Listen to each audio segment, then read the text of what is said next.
நானே எழுதி நானே நடித்த நாடகத்தில் நல்ல திருப்பம்.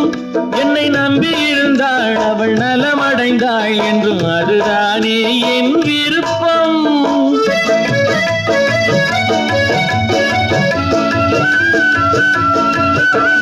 நானே எழுதி நானே நடித்த நாடகத்தில் நல்ல திருப்பம்.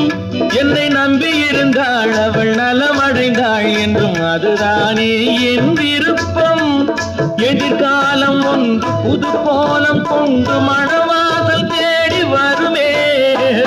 நல்ல வேளை நான் பிழைத்துக் கொண்டேன்.